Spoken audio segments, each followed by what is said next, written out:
I'm going to personally remove you.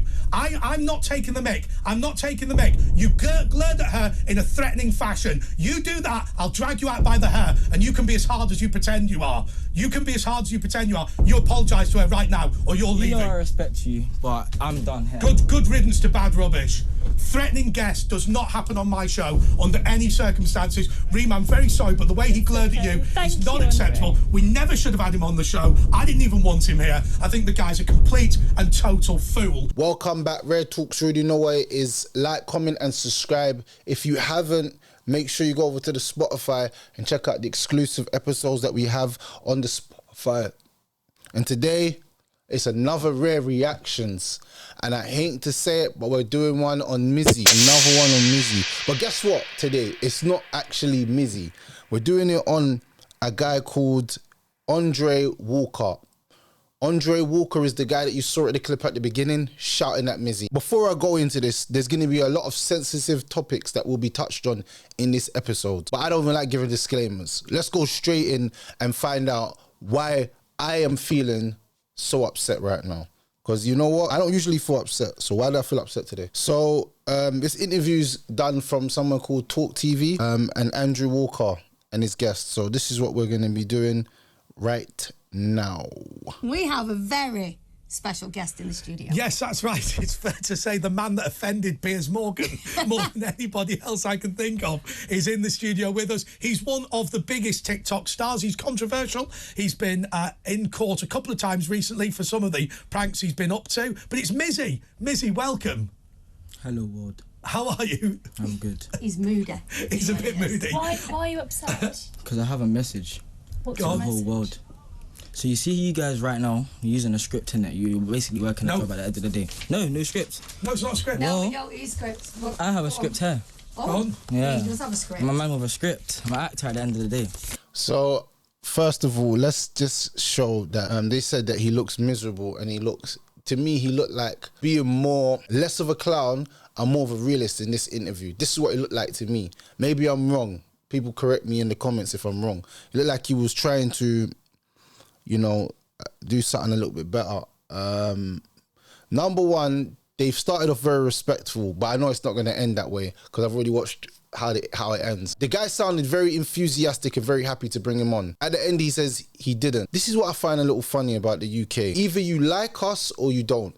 Either you're using us for clickbait or you're using us for intelligent conversations. And if you're using us for intelligent conversations, bring on the people that will academically and intellectually challenge you. Don't bring on 18-year-old or 19-year-old kids, belittle them. He says he has a message. So let's see what this message that Mizzy says that he has for the world. Actor at the end of the day. Okay. I'm an actor with a script. Okay. And I have something I want to say. Go for it. This is a message to everyone. And to get where I am right now. The girl right next to him, I had to stop it again. The girl right next to him laughing at him. You know, there's some people, they disrespect you, but in such a subtle way that sometimes you can't see it. It's like me, like someone's reading that. If body language and facial expressions is a way of disrespecting people, then what she's doing is extremely disrespectful. Extremely disrespectful. And because she's meant to be I don't know, is she a journalist? What is she? What is this girl? I don't even know what she is. But she's very disrespectful. Even if I screenshot the face and show it to you lot now, yeah? This is her face right now. Look at her face. What does that tell you? She doesn't take him serious. Like, look at this idiot trying to be smart. But you know, it's funny that even a jester tells the truth. So a jester in the king's court tells the truth. Don't let that one go over your head, peoples. But anyway, let's listen to this message. Right now, to spread this message, I needed to do things in a different way. In a way a lot of people wouldn't agree on. I have remorse, and I know when to take accountability for my actions in my personal life, when I'm Bakari, not when I'm showing you Mizzy on the internet. I don't condone what I do, nor do I tell anyone to repeat any of my actions. People need to understand and learn to detach social media from real life. as social media is just one big game. And Mizzy, this online persona I created, is literally social proof that society is weak and that the public is manipulated by media and swayed away from the truth so easily. Attention is seen as the purest form of generosity, and Mizzy is exactly what is wrong with this new online modern day society. You're all capitalising on Mizzy right now. This interview literally has Mizzy on the headlines, bro, and you're making money over my appeal to the public, whether it's good or bad. Think about it. The only reason I've been making news and headlines for so long is because I'm young, black and doing something different. And the mainstream media think they can use me as an example, put me on TV so I can make a fool out of myself and appeal to this stereotype. It's a simple distraction technique used by the mainstream media to divert attention from the real problems in this country. If I wasn't the TikTok terror or done what I needed to do, would I be on this show right now or even on Piers Morgan? It's all propaganda at the end of the day. All these online personalities have had their own fair share of controversies, worse than mine even, and still have a platform, and that's because we give it to them with any type of attention. I'm just a teen from these rough areas. As journalists, it's your job to be highlighting the misery of people in this country and figuring out what their causes are instead of bringing some TikToker that makes silly pranks onto your show for views and ratings. It's all about painting a picture in your mind. Mainstream media have been doing it for years, and they get their paycheck by writing numerous articles, posting controversial videos, and twisting stories to change the audience's narrative. The movement is real. Okay, Mizzy, there's loads of stuff that's to unpick in that. And the first question I would ask you is, do you feel that the reason you've done all this is because you've been stereotyped based on your working class background, based on coming from Hackney, and based on being a young black man in London? You can say that, yes, because there's been many other pranksters that do worse things than me. There's guys that are doing, like, I don't even know what I can say on here, but there's guys that are doing rape pranks out here, and they still have a platform to share their message. And I don't understand that, because I have an actual message I'm willing to share. Because I have seen some bad pranks. I watched one thing. I watched one thing that you did, which genuinely did get me thinking. Because I think you're a clever guy, and I think actually there is a message behind it. I genuinely believe that. You know, when you walked into that very wealthy person's house, you can apologise all day, but part of the shock of it was a young black man walking into a wealthy person's house. That's what I took from it, and I thought that potentially you were attempting to highlight racism by that prank. Literally, essentially, in a nutshell, that's what it is. Because that's what I was trying to mention on Piers Morgan. That's why I mentioned. Okay, so this interviewer, Andre Walcott, he actually highlighted a very important factor, and I said this not too long ago on one of my other podcasts, but I'll say it again. The reason why the uproar was as big as Mizzy walking into the house is not because it was just a house. It looked like a wealthy person's house. So the rich people in this country are thinking, is there black people that are walking into houses? Oh my God, I'm so scared. And start shaking. So that highlights that racism still exists in this country, that if you as a black man do something as a joke. Now, I saw another guy that was doing a prank, a white guy, and he was saying, not even a prank, this is actually real life. He was going to people saying, oh, how much do you pay for rent? And the person's like, oh, $750. He's like, can I see your house? And they're like, yeah, come on, come in.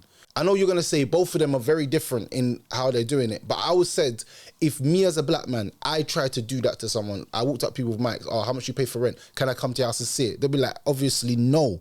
But why?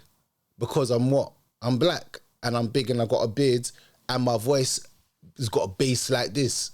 That makes sense. So I can understand that part of the interview, how it could be seen as racism. But you shouldn't be walking to people's houses, regardless, black, white, Indian, Asian, you shouldn't be walking to people's houses. You know what I'm saying? It is, because that's what I was trying to mention on Piers Morgan. That's why I mentioned the black card, race card, whatever you might want to say.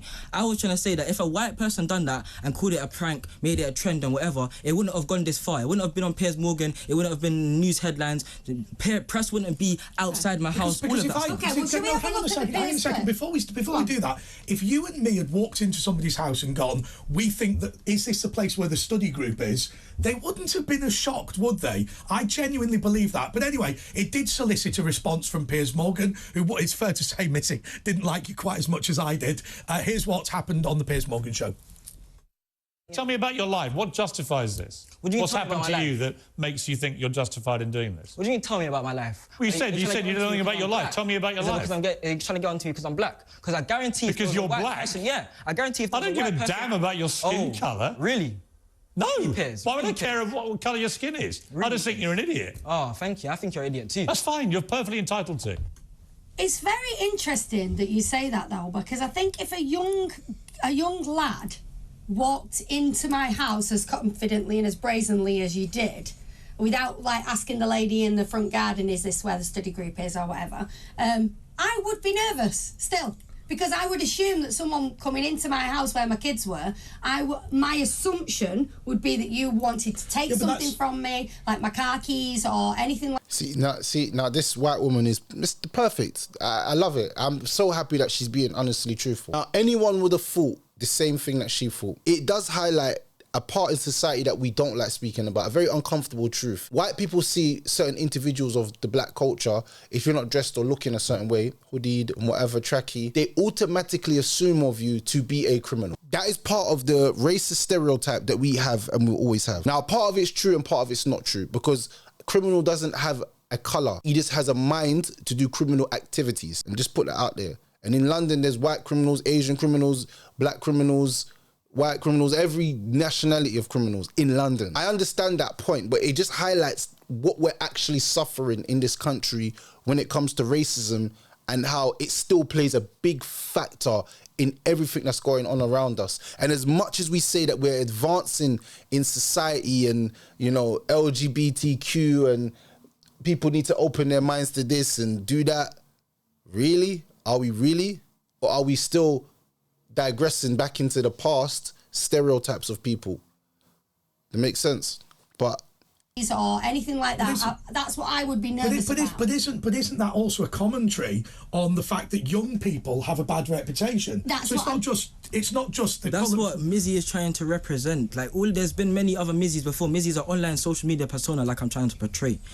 But do you think it's okay to frighten people in the way that you frighten people? Because what I will say is this: you're not picking on, like when you nicked the dog, you didn't pick on a big strapping bloke, did you, Mizzy? You picked on an old lady. Even that situation got out of perspective. In real life, I was going to take the dog anyway and give it back regardless, because the dog took our chips. We're sitting in the middle of the park, me and my friends, and she was like to us... Okay, well, that's interesting you say that, though, because I wanted to chat to you about that. Let's have a look at the dog clip. Hello. Hi. You got a nice dog. Sorry? You got a nice dog. She's lovely, she's, yes. Gang, whole lot of gang.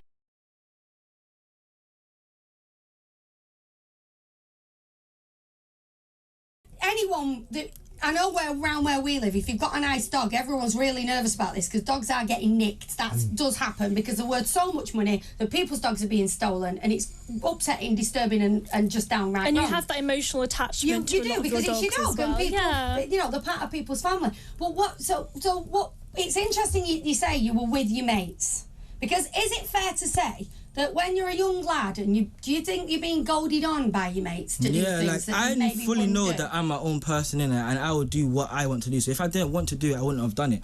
But when you're with your friends and you're young and you're just hyped up and you're living in the moment, you get, like, sometimes you get a hold of yourself, innit? And you don't know what you're doing at the time. Everyone makes mistakes, and when you're young, you make the most mistakes. And one of the things that you did say you made a mistake on was the walking into the house, which we alluded to before. Let's have a quick look at that.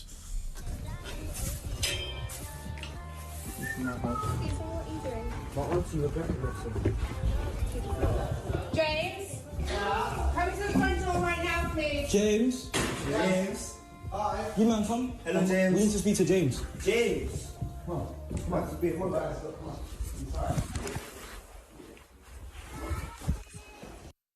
It doesn't matter how you wrap that up. If someone just walked into my house like that, I would be scared. I'd be scared, and especially if my kids were in there. I mean, it happened to me once. I remember once I used to smoke cigars in my house. How pretentious does that sound? Oh, wow. I smoked cigars in my house. I left the door open, and a couple of guys walked in who thought there was a house party. They'd got the wrong address. It is very intimidating. I mean, Mizzy, you apologised to that family, didn't you? Did you apologise?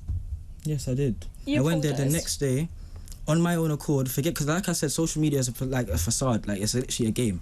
Yeah.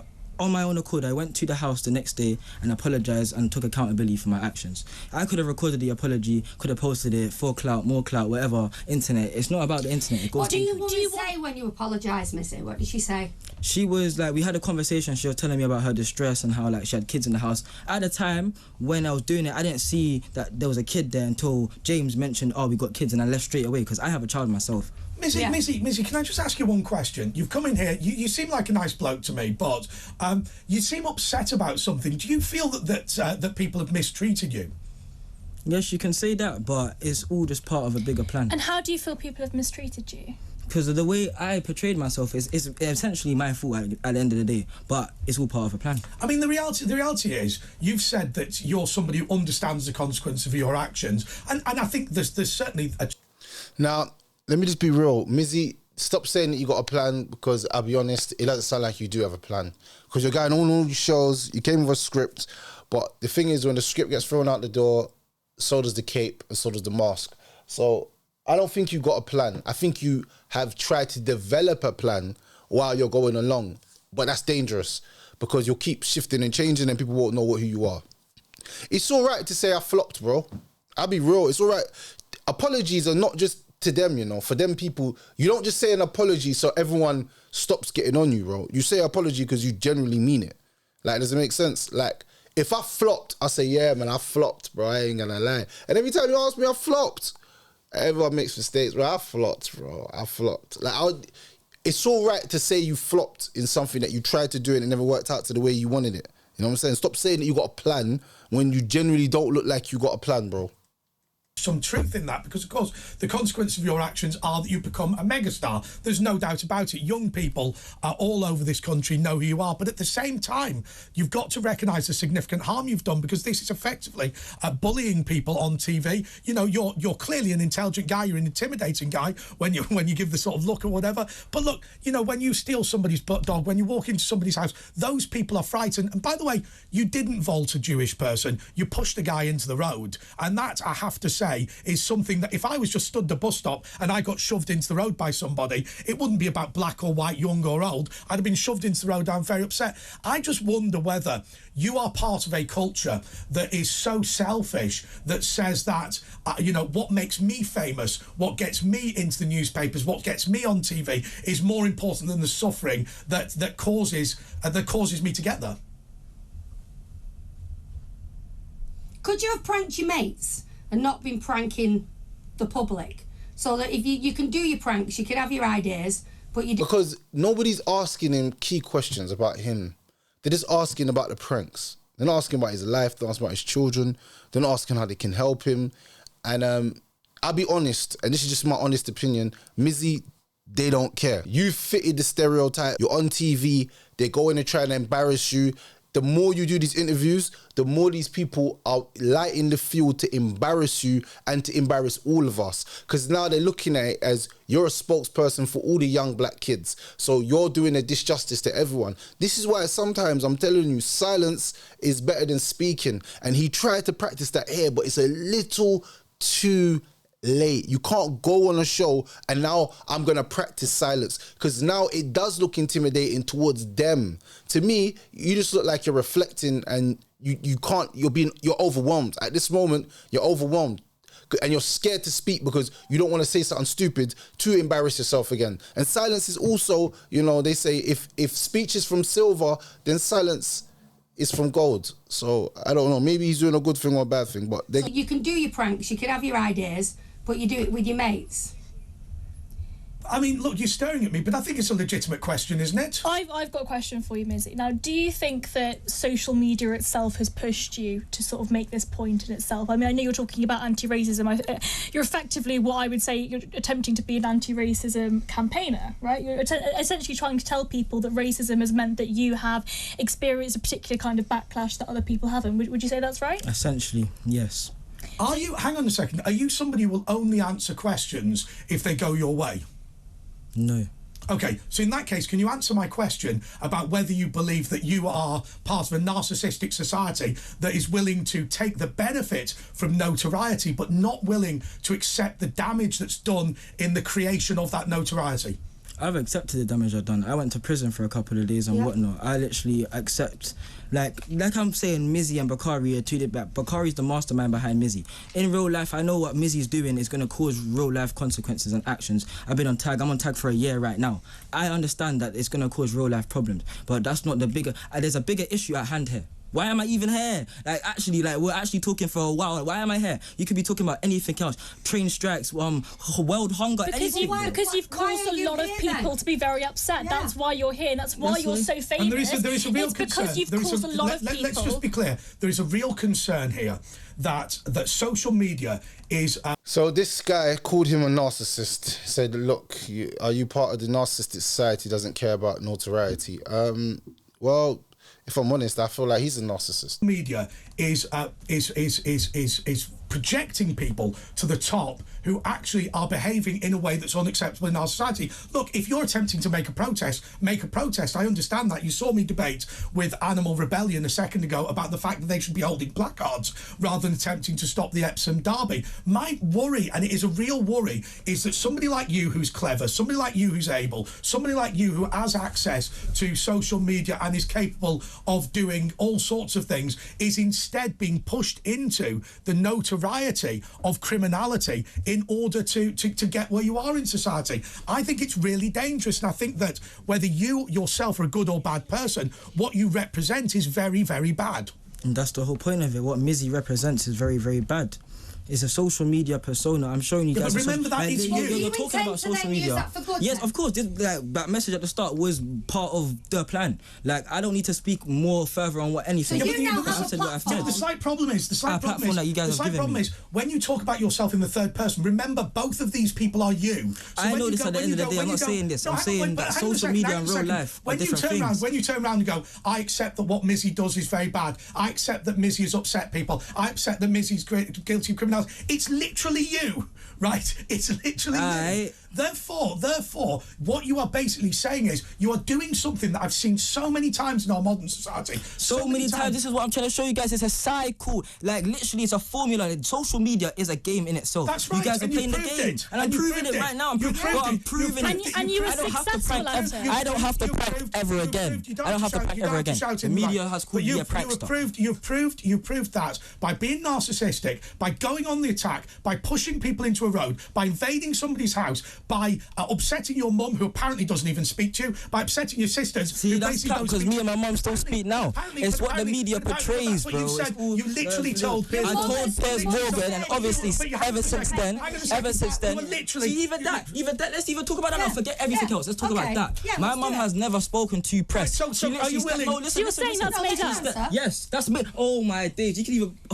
That's made. I can call my mum right now. I can call my mum right now. My mum doesn't. Yes, that's made up. My mum don't speak to media. She literally stepped out of her house, and a guy took a picture of her. And then I saw an interview where you literally said, proof of racism right there, though. What is that, bro? I saw an interview where you literally said that your mum's not speaking to you and your sisters don't like everything they do that you do, but they still are speaking to you. Were you lying? No, at the time, no. And it doesn't matter what I was not speaking to my mum about. You pulled me and my mum are fine now. You pulled me up on you pulled me up on an important question, because the minor detail of your mum used to not speak to you, but now she does. Okay, so look. So this is today's mail. Do you mind if I finish this question? The point is this: that what you have proved successfully. See, they brought his mother in, and you know what? They brought his mother because they're gonna say single black mothers failed their black children. A narrative that even if I say I'm going to get tore down for, but they're allowed to say it. That's what they was implying when they said that statement about his mother. He said, I speak to my mother, everything's cool. At that moment, we was having problems because of the internet, because of what you lot are doing. They just want to run with a narrative that suits them. Do you see how narcissistic this is now? And how social media and how press and TV, they all have ulterior motives. The guy will say that he likes you in one breath, but hates you in another. It's crazy. That to me is the real form of institutional racism. When they smile in your face, but they stab you in your back. That is real institutional racism. When they say to you, don't worry, you're going to get to the top, but really they have no intentions of you ever reaching the top.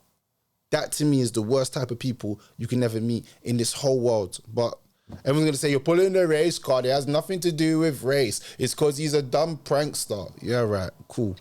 Like man ain't lived on this planet, or man ain't seen things. It's only when these things are highlighted, I speak about it.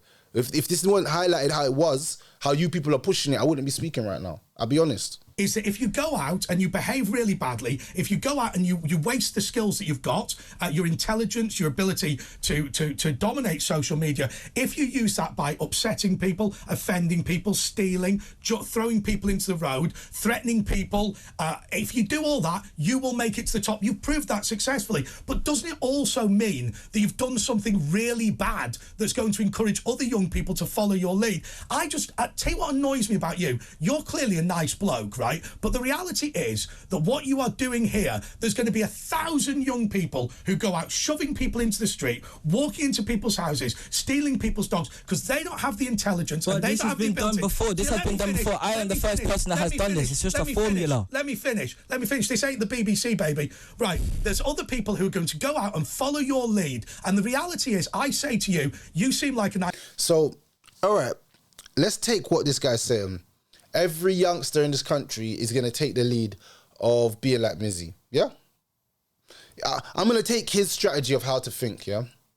So what about Philip Schofield? Does every old white man go out there and molest little boys now? Because according to you, all the young people are going to get up and say, you know what, let's be like Mizzy.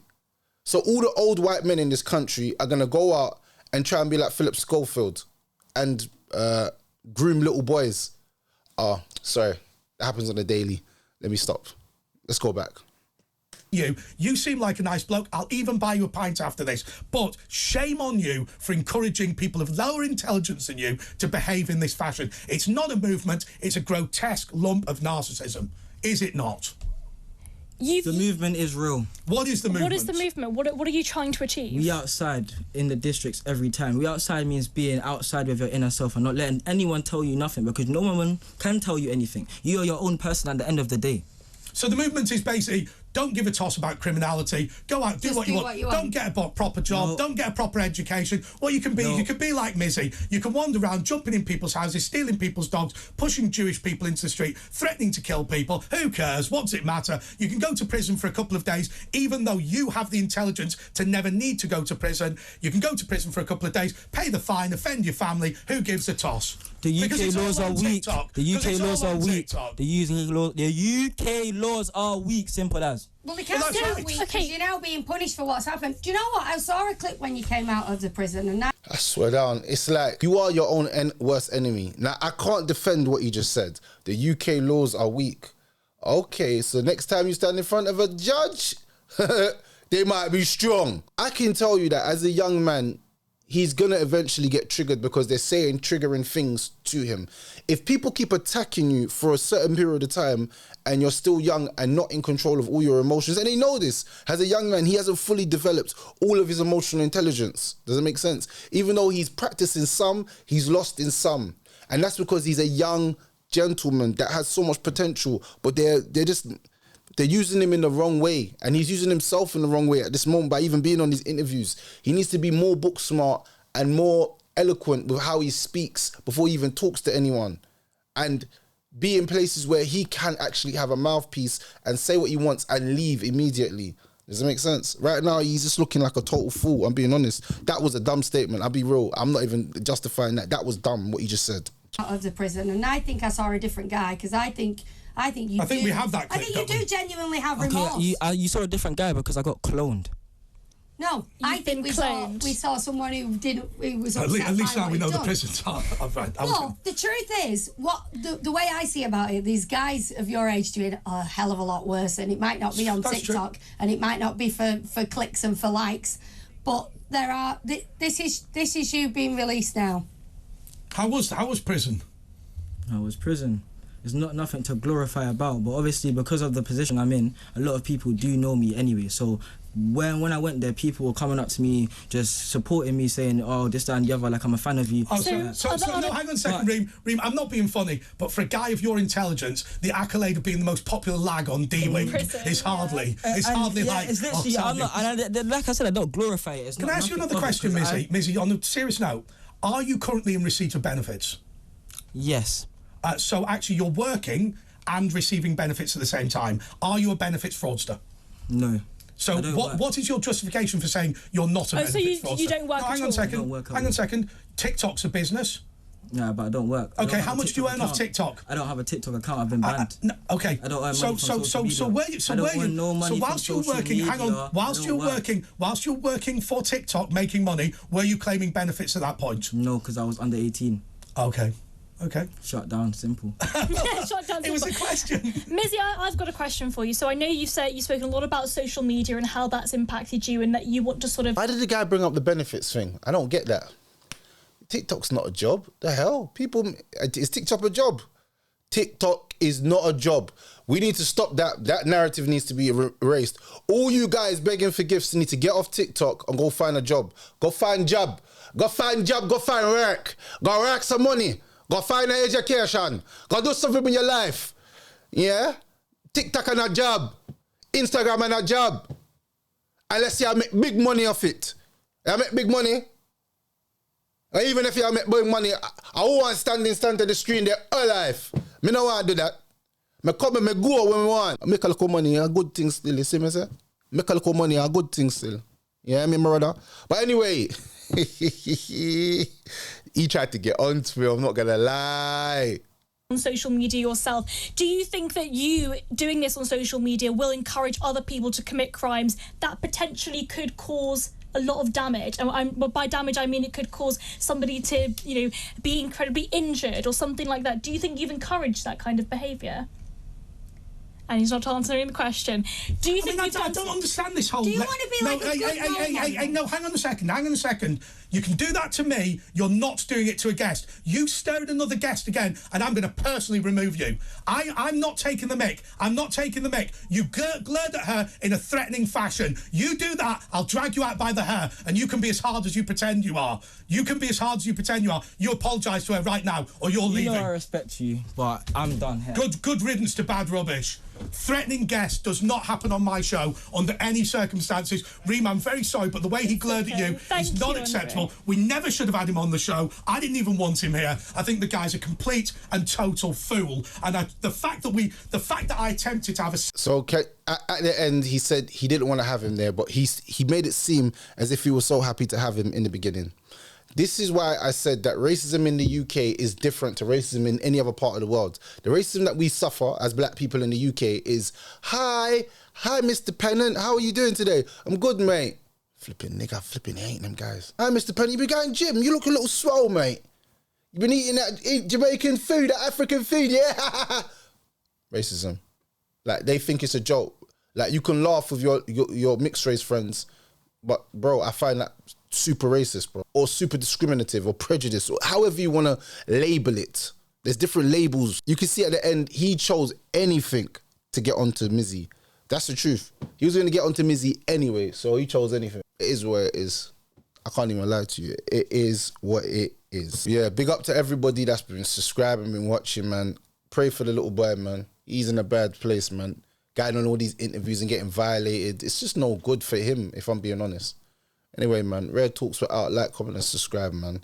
Everybody at Andre Walker and get onto him for getting onto the little boy and throwing stuff at the end at him. Everyone get onto him and tell him that's bad behaviour. And tell him to get some educated black men on his program to talk to if he has vices and advices and things that he wants to sort out, because I feel like a lot of these stations, they only bring in the black kids when they're doing bad. When they're doing well, they don't bring them in. They don't bring in entrepreneurs like me to talk about how they change their life around. Do you see what I'm saying? Or other people like Bobby Kasanga and people that are doing positive stuff with their life now and making social media work for them instead of working for social media. But this is how it goes, isn't it? Like, comment and subscribe. Bow.